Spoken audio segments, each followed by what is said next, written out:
जय हिंद। मेरा नाम सुमन है और कल कुछ हुआ है उसके लिए इनसे पूछते हैं कि इनके क्या विचार हैं। बताइए। देखिए मैम, जैसे कि 1 महीने भर से ये आज का ये सीजेपी प्रोटेस्ट शुरू है।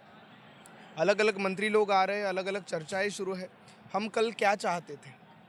हम सिर्फ़ इतना चाहते थे कि थोड़ी-सी बातचीत हो जाए, ठीक है? बातचीत हो जाए बस, हमें चर्चा चाहिए थी, ठीक है? इन लोगों ने कहा धारा 360 लागू कर दी, ठीक है।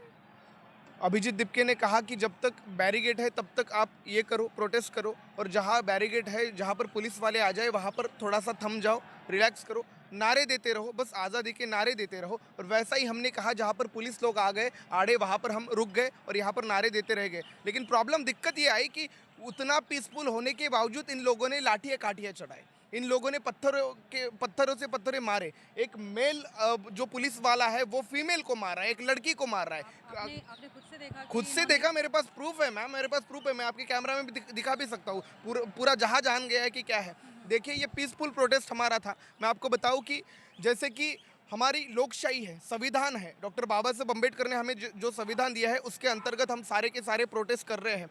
एपीजे अब्दुल कलाम साहब है, ठीक है, जो भी एक साइंटिस्ट हमारे भारत देश के थे भैया। मैं एपीजे अब्दुल कलाम साहब के बारे में क्यों बोल रहा हूँ? क्योंकि आज सोनम वांगचुक भी है, वो भी भारत देश के उच्च शिक्षित साइंटिस्ट ही है। एपीजे अब्दुल कलाम साहब का स्टेटमेंट था कि आने वाली 2020 तक के हमारा भारत देश जो है ना, वो विश्व गुरु बन जाएगा, महासत्ता बन जाएगा। जैसे 2014 आती है, 2019 आती है, 19 के बाद 20 में एक ऐलान होता है, जब मोदी साहब से पूछा जाता है कि कलाम साहब ने, मोदी साहब ये पूछा था, ये बताया था कि आने वाले 2020 तक के हमारा देश जो है ना, भारत देश, वो विश्व गुरु हो जाएगा, पूरे विश्व में चमक जाएगा। लेकिन अब तो 2020 आ गया है, अब क्या करोगे? तो मोदी साहब ने आंसर दिया और वो बोलते हैं कि आने वाली 2047 तक या फिर आने वाली 2050 तक हमारा भारत देश विश्व गुरु बन जाएगा। मतलब ये जो 30 साल का जो ये है पूरा खटला है, ये पूरा मामला है, ये आगे क्यों ढकेला गया? ये किसके भरोसे ढकेला गया? देखिए, कलाम साहब का स्टेटमेंट था कि student is the most important person is in the whole world. हमारे देश में नहीं तो पूरे विश्व में ऊंचा करने के लिए स्टूडेंट बहुत जरूरी होता है। और according to the demographical dividend, India is the one of the youngest country is in the whole world. There are 65% youth included is in the India based only. 60 to 70 to 75% युवा हमारे भारत देश का युवा है, और इसको तुम मार रहे, इसको तुम पीट रहे। अरे, मैं हिटलर की बात बताऊंगा सर आपको। जर्मनी में हिटलर का जब हिटलर शाही चलती थी तो 60 लाख लोगों को हिटलर ने मौत दी थी। ओके, इसको तो आप सारे लोग एग्री करोगे। तो मैं ये मानता हूं कि 60 लाख लोग जिनकी मौत हो गई थी, ये 60 लाख लोग खुद थे मौत के खुद के जिम्मेदार। क्यों? क्योंकि इनके केंद्र सरकार में क्या चालू है, इनके राज्य सरकार में क्या चालू है, इनकी स्टेट की या फिर इनके गवर्नमेंट की पॉलिसीज क्या चालू है, इनसे इनको कुछ भी लेन देन नहीं था। हमारे भारत देश में जितने भी लगभग 150 करोड़ का अगर हमारा देश है, उनमें अगर कोई क्रांति आती है, शिक्षा की कोई क्रांति आती है, तो उसके वारसदार हम खुद हैं।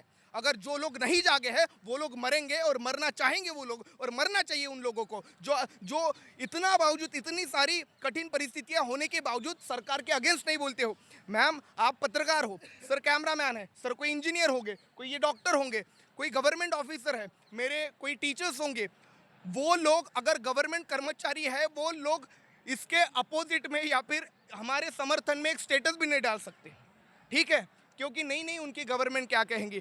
एक रील देखी मैंने, आईएएस, 6 साल आईएएस किया उस बंदे ने और नौकरी छोड़ दी। क्यों? क्योंकि उनको लाचार सत्ता पसंद नहीं थी, ये सारी चीजें भागदौड़ ये पसंद नहीं था। बताइए कि ये आंदोलन कहाँ तक जाएगा। देखिए, ये आंदोलन तो संसद भवन तक के कल जाने वाला था, लेकिन इन लोगों ने मार पीट कर हमें बर्बाद कर दिया, इन लोगों ने हमें खारिज कर दिया, इन लोगों ने यही रख दिया और हमें बहुत गलत बुरी तरीके से मारा, ठीक है? इसमें क्वेश्चन ये आता है कि धर्मेंद्र प्रधान इस्तीफा देंगे क्या नहीं देंगे, ये सवाल आपने पूछना चाहिए। देखिए भाई साहब, सवाल ये था। जी, सवाल ये सिर्फ ये था। था। मैं समझ सकता हूँ। सवाल ये था कि धर्मेंद्र प्रधान इस्तीफा देंगे नहीं देंगे। शिक्षा कहाँ तक है?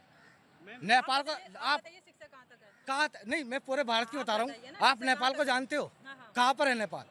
कहाँ नेपाल? बता, आप बताओ कहाँ पर है नेपाल? है? पड़ोसी देश का प्रधानमंत्री कौन है? जानते हो आप? हैं? आज वो बच्चे बच्चे से पूछ के ये कहता है कि आप कैसे हो? एग्जैक्टली एग्जैक्टली कहता है ना? एग्जैक्टली। ठीक है। आज वो मोदी से मिलने के लिए पता क्या कहता है? मोदी है कौन? मैं क्यों मिलूं उससे? लेकिन मोदी तो हमारे देश का नाम भी वो अजी मेरा घंटा कुछ नहीं है वो। एक एक बच्चे बच्चे से पूछ लो। मोदी मोदी ने हमारे पासपोर्ट की रैंकिंग तो बढ़ाई है। क्या वर्ल्ड में रैंकिंग क्या है? मोदी जो सुनो मेरी बात सुनो, अरे मेरी बात तो सुन लो भाई, सुनो अरे सुन तो लो, मैं बता तो रहा हूँ, मोदी ने रैंकिंग बढ़ाई है ना। रैंकिंग है क्या? औकात क्या है अपने इंडिया की?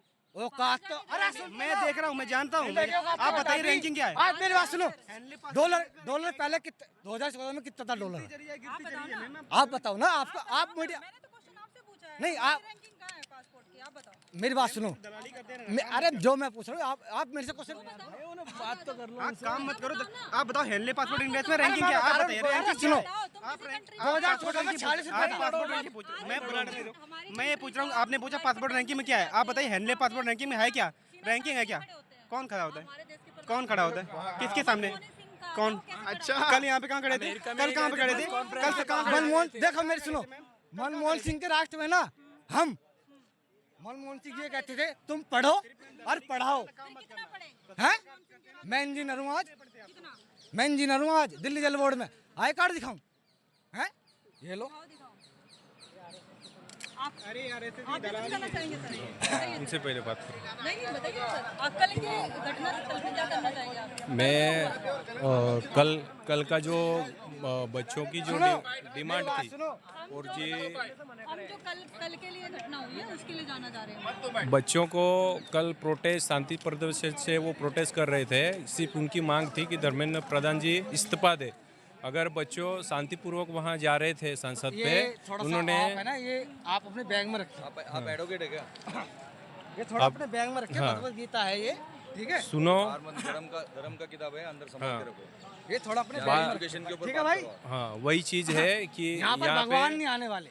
यहाँ पे क्यों भाई? जंतर मंतर पे बच्चों पे लाठीचार्ज कर रहे थे या प्रोटेस्ट चल रहा, बच्चों को एंट्री नहीं था, तो भाई, मेरी बात सुनो शायद एक बार। मैं सोचा कि मैं हिंदू हूँ और मैं भगवत गीता लेके वहाँ प्रोटेस्ट पे अरे सुनो, अरे तुम वकील तुम्हारा माँ का भोसड़ा।